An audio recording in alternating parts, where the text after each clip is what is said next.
नमस्कार, आप जुड़ चुके हैं बटनेर पोस्ट के साथ। मैं हूं गोपाल झा। मशहूर शायर मुनव्वर राना ने कहा एक शेर, वो शेर है, एक आंसू भी हुकूमत के लिए खतरा है, एक आंसू भी हुकूमत के लिए खतरा है। तुमने देखा नहीं आंखों का समंदर होना, लेकिन हमने देखा है उस आंखों का समंदर होना। मैं बात कर रहा हूँ जो 2021 के किसान आंदोलन की बात कर रहा हूँ, जब 28 जनवरी 2021 को किसान नेता राकेश टिकैत ने आंदोलन के बदलते हुए परिवेश में आंसू का एक कतरा गिराया और पूरा का पूरा लोकतंत्र, पूरी की पूरी वो सरकार घुटना टेकने के लिए तैयार हो गई। मैं बात कर रहा हूँ राकेश टिकैत की। डियर लीडर राकेश टिकैत हमारे साथ हैं, बहुत बहुत स्वागत है आपका। धन्यवाद। शुरुआत हम एक बात से करना चाहेंगे। 1995 में हम जा रहे हैं, जहाँ पर एक पुलिस कांस्टेबल राकेश टिकैत किसान नेता बन जाता है। वो क्या कहानी थी, हम यही शुरुआत करना चाहेंगे आपसे। देखो, हमें शौक था मिलिट्री में जाने का, ठीक है, और कमांडो की ट्रेनिंग करनी थी। एक्सरसाइज का शौक था, तो मिलिट्री में तो नहीं जा पाए, लेकिन पुलिस में भर्ती हुए, दिल्ली पुलिस में। वहाँ कमांडो की ट्रेनिंग भी नहीं हुई, लेकिन वैसी ट्रेनिंग वहाँ पे 8, 9, 10 महीने की हुई। मुरादाबाद में वो ट्रेनिंग करी और फिर बम डिस्पोजल स्क्वाड में फिर पोस्टिंग कराई। ठीक है, तो कुछ वो सीखा फिर सिस्टम। और वहाँ भी खतरा। हाँ, वहाँ पे भी खतरा, खतरों से खेलना। हाँ, खतरों से खेलना। और किसान आंदोलन तो शुरू से ही था। जब भर्ती हुए तो उससे पहले भी किसान आंदोलन था। ठीक है, वो मूवमेंट हम सब लोग देखते रहे। और फिर 95 में नौकरी छोड़ कर रिजाइन करके फिर इसी में लग गए किसान आंदोलन में। नहीं, कहा जाता है कि उस समय जब आप कांस्टेबल थे तो आपसे कहा, मतलब आपके ऊपर प्रेशर था कोई, कि आप अपने पिता जो एक जाने माने किसान नेता, जो किसानों के मसीहा कहलाते हैं, आज भी उनका एक अपना एक रुतबा है, नाम है महेंद्र सिंह टिकैत साहब, कहा गया था कि उनको आप समझाओ कि भाई थोड़ा बैक हो जाए, लेकिन आपने कहा नहीं, ऐसा नहीं। वो एक गलत वो चलती रहती है, ऐसा किसी ने कुछ नहीं कहा। तो जब पुलिस में वो होते हैं या कोई, तो इस तरह का कोई तो नौकरी छोड़ने की वजह क्या थी? नौकरी तो एक किस्म से ट्रेनिंग के लिए करने गए थे। नौकरी तो वैसा नहीं था कि नौकरी कोई फाइनेंशियल इशू था, वो नहीं था।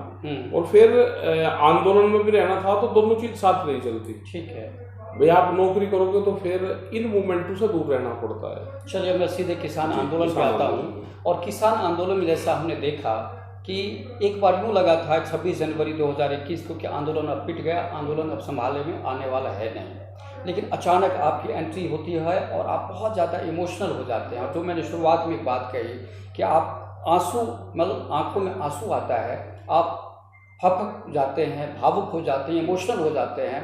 और उसके बाद जो पूरा देश है, जो किसानों का जो मूवमेंट है, एक नए जोश में, एक कहते हैं एकदम पूरा आ जाता है। तो वो क्या कहानी थी, अचानक आप भावुक कैसे हो जाते हैं, वो थोड़ा आपको अंदर क्या चल रहा था? ये जो सरकार है, ये जालसाजियों की सरकार है। किसान तो सीधे साधे हैं। हमने कहा कि हम ट्रैक्टर मार्च निकाल लेंगे दिल्ली में, इन्होंने हमको रूट दिए, लेकिन धोखेबाज है ये।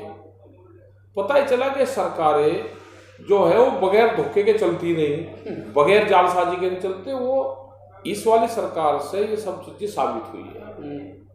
हमको जो रूट दिए गए, उसी रूट पे बैरिकेडिंग करी गई।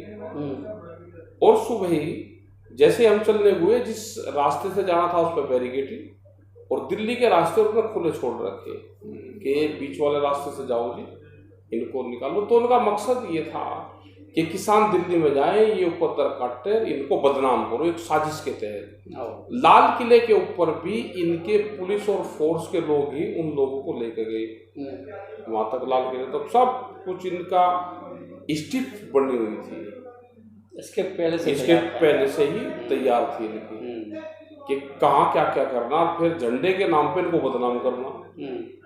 हम तो उस टाइम पे भी करीब 5-6 लाख तिरंगे झंडे लेके गए थे। मतलब झंडे को, राष्ट्रीय ध्वज को ये ना मानने वाले लोग हैं। हम तो इनको मानते हैं, राष्ट्रीय ध्वज तो जान है हमारी। हमारे लोग जो हमारे सैनिक हैं, जो हमारे परिवार के हिस्से हैं, वो उसी में लिपट के वहां से आते हैं, ये तो आते भी नहीं। वो जालसाजी रची कि तिरंगे झंडे का अपमान किया उन्होंने, पूरा टीवी चैनल सब इनके हैं, उसके माध्यम से एक गलत रूमर फैलाई और 26 तारीख को फैलाई, 27 तारीख को करा और 28 तारीख को इन्हें कहा कि इन्होंने हटाओ, ये तो बिल्कुल खालिस्तानी आतंकवादी यहाँ पर आ गए और एक इतना मनोबल डाउन किसान का कर दिया, उनको लगने लगा कि जैसे कुछ अपराध ना हो गया, लेकिन साजिश थी पूरी, सुनने वाला कोई नहीं था। और 28 तारीख को उन्होंने एक साजिश के तहत करीब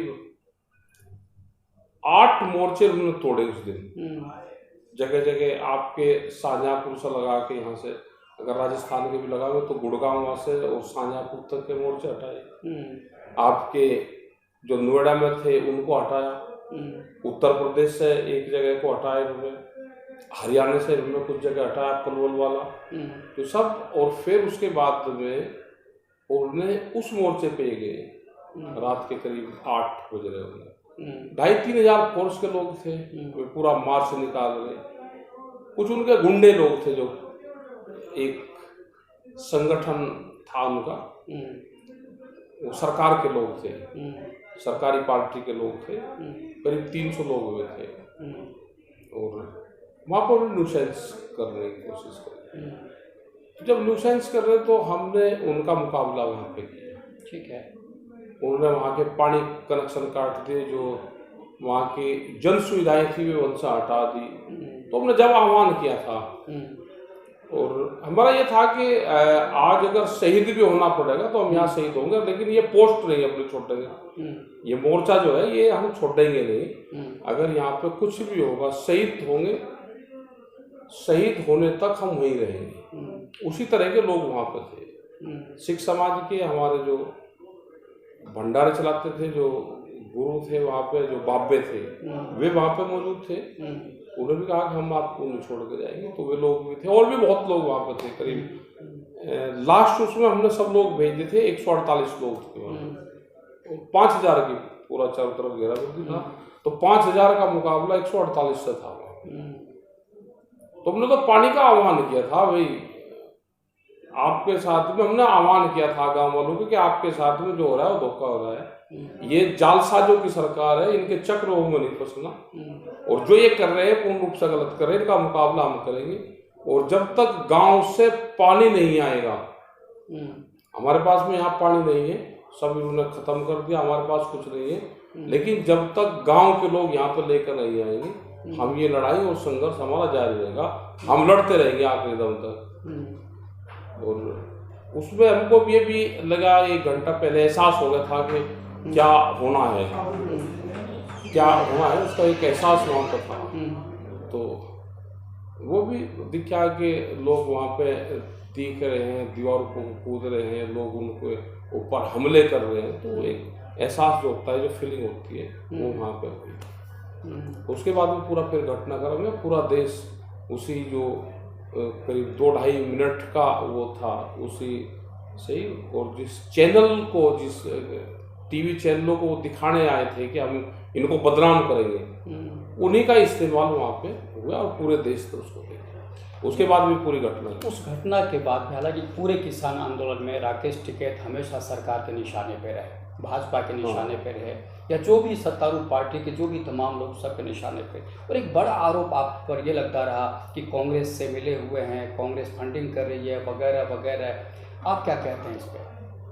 वहाँ तो किसी ने फंडिंग किया नहीं हमको, तो ना कोई आया, बहुत को कहा भी भाई कुछ यहाँ पे दे कर चले जाओ, यहाँ खर्चा बहुत है, तो गांव वाले ही मदद करते थे, आटा दाल की, आटा दाल पानी जो भी है वही मदद करते थे, किसी पार्टी ने तो वहाँ कुछ दिया नहीं। और भाई किसी ने कोई आटा दाल कुछ भिजवा दिया हो तो वो हम कहते थे, और ना वहाँ किसी की फंड की जरूरत थी, और ना हमको पता कि कहाँ से आया, ना वहाँ पे कुछ नगद किसी ने वहाँ दिया। चलिए, एक बात है, किसानों की बात आप करते हैं और हमारे जो प्रधानमंत्री हैं वो अक्सर ये बात कहते हैं, पहले भी कहते रहे कि 2022 में किसानों की आय दोगुनी हो जाएगी, तो उस हिसाब से दोगुनी हो गई है, तो फिर आप लोग आंदोलन क्यों कर रहे हैं? भाई ये तो बहुत झूठ बोलने वाले लोग हैं, इनका इलाज नहीं किसी पे, ना हमारे पे है ना इनका कोर्ट पे इलाज है। इन्होंने सारे डरा लिए। इनके सामने कोई बोलता, भाई झूठ बोलने में माहिर है। मतलब महंगाई दुगनी होगी। ये कहते तो ये है कि आमदनी बढ़ाएंगे, लेकिन वो महंगाई बढ़ाई, आमदनी तो बढ़ाई उन्होंने। वो किसान की नहीं बढ़ाई, वो अपने व्यापारियों की बढ़ाई, उनकी बढ़ाई उन्होंने आमदनी, किसान की नहीं बढ़ाई। नाम किसान कर, जो भी काम करते हैं किसान का नाम लिखते हैं, आमदनी बढ़ी दूसरों की। किसान को, मजदूर को, आदिवासियों को, छोटे दुकानदारों को, रेहड़ी पटरी वालों को, इनकी तो महंगाई से नुकसान हुआ है। उनका कोई बढ़ोतरी नहीं हुई, ना कोई फायदा हुआ। गैस का सिलेंडर 350-400 से आज 1100 का हो गया। कोई ना बोलता ना कोई कहता। ज़्यादा खराब लोग हैं, ठीक नहीं। अभी आप पूरी पंचायत कर रहे हैं, जगह जगह किसानों की महापंचायत हो रही है, किसानों को जगा रहे हैं। हर जगह किसानों की अलग अलग समस्या हो सकती है, तो सबसे बड़ी समस्या किसानों की क्या है आज के समय? देखो, किसानों की बड़ी समस्या है कि उनको फसलों की कीमतें नहीं मिलती। अगर कीमतें मिलने लगे, हमने कहा कि 1967 को आधार वर्ष मान के आप फसलों के कीमतें तय करो। उस टाइम पे जो बाजार था उसको आधार वर्ष मान लो। बाजार में किस वस्तु की क्या कीमत थी, फसलों की क्या कीमत थी। जैसे हम गेहूं पे लगाएंगे, गेहूं का जो MSP था वो 76 रुपये क्विंटल था। एक कर्मचारी की सैलरी 70 रुपया थी, तो एक महीने की सैलरी में वो 1 क्विंटल कनक गेहूं नहीं खरीद सकता था। सोने का भाव 200 रुपया तोला था, 3 क्विंटल गेहूं बेच के 1 तोला सोना आ जाता था। जो भट्टे की अव्वल ईंट जो ब्रिक्स होती हैं वो 30 रुपये की 1000 आती थी, तो 1 क्विंटल गेहूं में 2500 आती थी। आप इनका मार्केट अब लगा लो। अब मार्केट यह है कि जिसकी सैलरी कर्मचारी की 70 रुपया थी, उसकी सैलरी तो है 60,000 रुपये। सोने का जो 200 रुपये था उसका भाव है 50,000। जो ईंट पहले 30 रुपये की 1000 थी, आज वो 7,000 रुपये की 1000 है। तो अगर इनको फिर जोड़े तो सोने में हमको चाहिएगा 30 क्विंटल गेहूं, और सैलरी वाला का तो आप देख लो तो कितना वो खरीद सकता है, वो 60 क्विंटल खरीद सकता है, 30 क्विंटल खरीद सकता है। और ईंट आप लगाओ तो 7 दूनी 14, 2500 आती थी, तो गेहूं का रेट आज रहना चाहिए 17,000 रुपये क्विंटल। तो हमारा भाव नहीं दिया। और जो मिनिमम सपोर्ट प्राइस भारत सरकार ने MSP तय किया है, हमने कहा भाई आप इसी पे कानून बना दो, उस पर भी कानून नहीं बनाते। तो उससे ये लगता है कि फूड चेन पे भी बड़ी कंपनियों का कब्जा होना हुआ। ये गोदामों में अपने अनाज को भरेंगे, महंगे रेट पे फिर उसको बेचेंगे, पब्लिक को भी लुटेंगे, किसानों को कुछ देने वाले हैं। तो बड़ा सवाल ये है कि फसलों के दाम नहीं है, एक ही क्वेश्चन है, फसलों की कीमतें दे दो। ये जो चाहेंगे बिजली का कुछ ही रेट कर लो, हम टैक्स भी दे देंगे, सब काम कर देंगे, लेकिन हमारे भाव दे दो, ये मार्केट के हिसाब से भाव दे दो। कहा जाता है कि किसानों की जो है, हम लोग कई बार अक्सर बात भी करते हैं, ये चर्चा सवाल भी है कि किसानों की जो लड़ाई की जो खूंद है वो बिल्कुल जो है ना खूंद हो गई है, धार जो है, आंदोलन होते ही नहीं है। जैसे अभी हमने कहा कि आपके पिताजी महेंद्र सिंह टिकैत साहब जब आंदोलन करते तो हम लोग छोटे छोटे थे, हम लोग पढ़ते थे कि एक हुक्के की गड़गड़ाहट में सरकारें हिलती थी वहाँ पे, लेकिन आजकल सब कुछ होने के बावजूद भी सरकार हिल नहीं रही है। क्या वजह है? सरकार भ्रष्ट होगी। सरकार ने पूरा सिस्टम को डरा दिया। इन्होंने ना कोई कोर्ट छोड़ा, ना इन्होंने कोई कचहरी छोड़ी।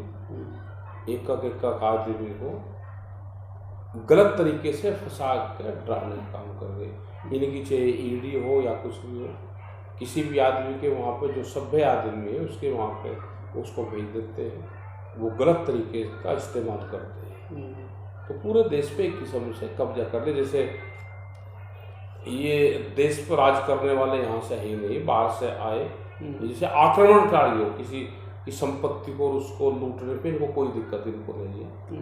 तो सरकार लोकतांत्रिक सरकार अब नहीं रही, तानाशाह जैसा होता है किसी उसका, तो तानाशाहों की सरकार है। एक वो आपके टेनी साहब हैं अजय मिश्रा, बहुत ज़्यादा केंद्रीय मंत्री हैं, लेकिन आपके लिए बहुत कुछ कहते रहते हैं, तो आप क्या कहते हैं उनके लिए? भाई आदमी को गुस्सा होगा, इन्हीं कहने की बात तो है।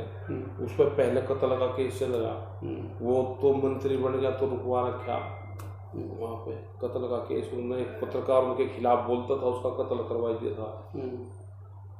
अब जो अपने लड़के का नहीं हुआ, जो अपने लड़के को सहारा दे के, ऐसा क्या युद्ध हो रहा था वहाँ, महाभारत का युद्ध था कि लड़के को कह रहा कि जा हथियार लेकर जा, तू लड़ाई लड़, और अपने लड़के को भेज के उसको फंसवा कर 10 महीने से जेल में करवा रखा।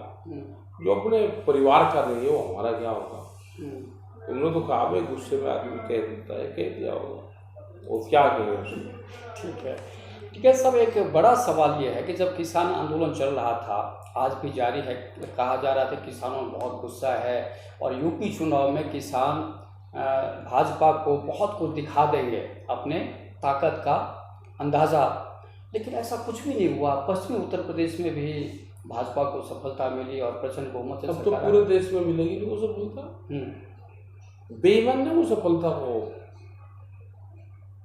भाई बेईमाना और डरा के लूट को सफलता अगर कहते हो कि लूटा हुआ धन पे सफलता मिलेगी और ये धन मेरा है, तो वही काम ये करे। इन्होंने हर चीज का इस्तेमाल करा, चुनाव में जीते नहीं, जनता ने वोट दी। जिला पंचायत में 3050 सीटों में से इनको 500 सीटें नंबर 1 में जीते। 170 सीट इन्होंने फर्जी तरीके से जिताई, तो करीब 600-700 होगी, और जिला पंचायत अध्यक्ष इनके बने जा रहे। सब डरा के धरमा के, उनकी प्रॉपर्टी तोड़ के, उनके खिलाफ मुकदमे करके, पुलिस का गलत इस्तेमाल करके, उन पर प्रेशर देकर सब अपने पक्ष में। ऐसे इन्होंने विधानसभा में किया। हारे हुए कैंडिडेट को भी 30-30 हजार से जो कैंडिडेट इनका हार रहा था उसको जिताया। जो कैंडिडेट 10-15 हजार से जीत रहा था उसको हराया। तो एक डीएम को 1 सीट जिता कर देनी थी। अच्छा। ओरिजिनल सीटें इन्होंने 135 से 45 जीती होगी, 150 जीती होगी, और 100 सीटें इन्होंने नंबर 2 से जीती है। क्या एक भी आदमी देश में कैंडिडेट हारने वाला ये नहीं है, ना वो कोर्ट गया, ना वो इलेक्शन कमीशन में गया कि जी मेरी गिनती दोबारा करवा दो? कोई ऐसे क्या, इतना रामराज तो आया नहीं कि आदमी बोल ही ना सके। बुलडोजर बाबा का राज तो है वहाँ। राज तो बता तो दिया कि बोलना किसी वो नहीं है। उसने कहा भी दिन काट लो, कोई बात नहीं, हार तो गए, जान तो बचेगी, किसी आदमी ने कुछ नहीं। अब चलिए किसान आंदोलन पर दोबारा आते हैं, क्योंकि किसानों की बात करते हैं आप। अब किसानों की क्या रणनीति है, खास तौर पे आपकी क्या रणनीति है? देखो, हम पूरे देश में जाएंगे, आंदोलन को खड़ा करेंगे, लोग तैयार बैठे। आंदोलन कहाँ, कब और कैसे होगा, एमएसपी का एक बड़ा सवाल है। बिजली अमेंडमेंट बिल का है, किसानों के भाव हैं, और बहुत मामले हैं। इन सब इशू पे तो लोगों को इकट्ठा करेंगे, और लोग इकट्ठा है, जहाँ पे भी हम जा रहे हैं लोग इकट्ठा हो रहे हैं। राजस्थान में जिस इलाके में हम लोग बात कर रहे हैं, गंगानगर, हनुमानगढ़, यहाँ के किसानों से आपकी बात हुई होगी। यहाँ के किसान लड़ाकू भी बहुत ज़्यादा हैं। 70 के दशक में भी इन्होंने आंदोलन किया, कई गोलियाँ चली यहाँ पर किसानों पर, किसान शहीद भी हुए। रावला घरसाना आंदोलन भी अपने आप में बहुत बड़ा रहा, हनुमानगढ़ में भी।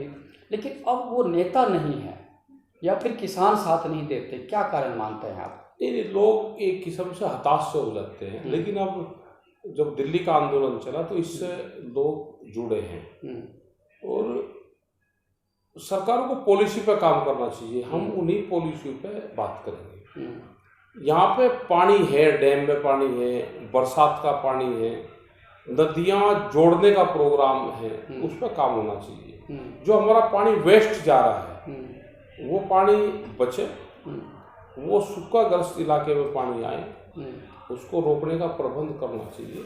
यहाँ पे सिर्फ पानी की समस्या है।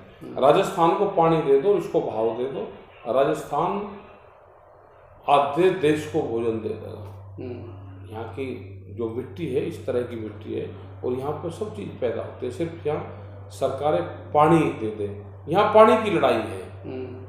और MSP गारंटी कानून बन जाए, उसकी खरीद कर लो तो राजस्थान आधे देश को, आधी दुनिया को भोजन दे सकता है। किसानों की बात करते हैं तो हमारा एक ही कहना होता है कि अलग अलग थोड़ी समस्या हो सकती है, लेकिन मुख्य समस्या एक जैसी होती है, चाहे यूपी के किसान हो, बिहार के किसान हो, राजस्थान के किसान हो, पंजाब के किसान हो। लेकिन जब किसान राजनीतिक दलों में बटा हुआ है तो उसको गैर राजनीतिक बनाने के लिए, हालांकि आप कहेंगे कि वे भारतीय किसान यूनियन है, वो भी गैर राजनीतिक है, सबको आना चाहिए, लेकिन ये मानसिकता चेंज करने के लिए भारतीय किसान यूनियन कोई पहल करना चाहेगी? देखो, ना पहल करे से कुछ होने का, ना किसान आवे। वो आंदोलन में हमारे साथ आ जाओ, जहाँ उसको वोट देनी वो अपना दे ले। ना वोट के चक्कर में हम पड़ते, ना कोई मानने। यहाँ वोट जाति पे, धर्म पे, भाषा पे, क्षेत्र पे, गोत्र पे, इन सिस्टमों में आप घुस जाओगे तो कामयाब नहीं होंगे। आप अपना फोकस आंदोलन में रखो। कोई सरकार गलत पॉलिसी लेकर आती है तो किसान खड़ा हो जाए। आज हमारे साथ में सब पार्टी के लोग हैं, ठीक है। हम उनको वोट में भी बांटने लगे तो हम भी पॉलिटिक्स कर रहे थे, तो उससे बगल हट के हम काम करते हैं। ठीक है, जो भी सरकारें गलत पॉलिसी लेकर आएगी हम उसके खिलाफ खड़े होंगे। और लास्ट सवाल आपसे टिकैत साहब, कि पूरे किसान आंदोलन में, ये बहुत बड़ा किसान आंदोलन था अपने आप में, और देखा जाए तो इतना लंबा आंदोलन हमने नहीं देखा कभी, इतना लंबा चल सकता है। अलग अलग विचारधारा के लोग थे, सबको साथ लेके चलना बड़ा मुश्किल लग रहा होगा, कई बार विवाद की स्थिति भी पैदा हुई। हम ये जानना चाहेंगे कि जो सबसे सीखने को क्या मिला इस आंदोलन से आपको? इसमें त्याग कर दो, सारी चीज सीखने को मिले। हमने तो कहा कि जो हमारा मंच था 26 जनवरी के बाद भी मंच वही रखे हमने, और पंच भी वही रखे। हमने जिम्मेदारी, दूसरों को जिम्मेदारी दे दो तो आप सुकून में रहोगे। ठीक है, ठीक है। बस एक ही चीज सीखी कि जिम्मेदारी से हट जाओ, दूसरे को दे दो और आप काम करते रहो। उसके शंभू मत बनो कि ये मेरे कारण चल रहा, तो सब लोग वहां पे एक दूसरे पे विश्वास करते हैं। और आज भी संगठन में ये विश्वास पर संगठन चलता है। सबका उद्देश्य एक है कि फसलों के दाम मिले। ठीक है। गुरुद्वारों का बड़ा सहयोग इसमें रहा। अगर गुरुद्वारे ना होते तो हो सके कि इतना लंबा आंदोलन हम ना चला। ठीक है।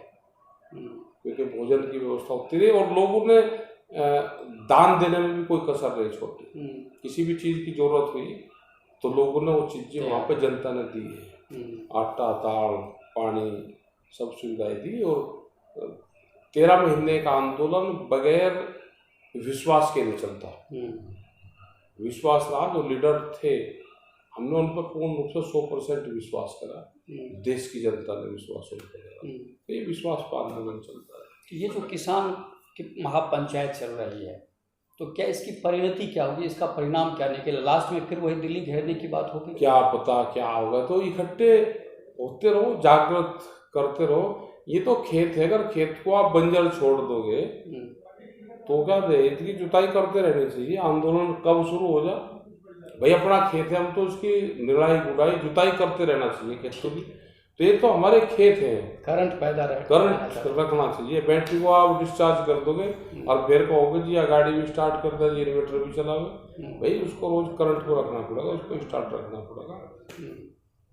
बहुत बहुत धन्यवाद हमसे बात करने के लिए। ये थे राकेश टिकैत। हमने महेंद्र सिंह टिकैत को नहीं देखा, उनके बारे में अक्सर हम पढ़ते रहते हैं, सुनते रहते हैं, लेकिन राकेश टिकैत हमारे साथ हैं और उन्होंने किसान मूवमेंट को एक नया लुक दिया है, एक नई शक्ति, नई ऊर्जा के साथ। तो अगले हफ्ते डियर लीडर में किसी और शख्सियत के साथ रूबरू होंगे। दीजिए इजाज़त, नमस्कार।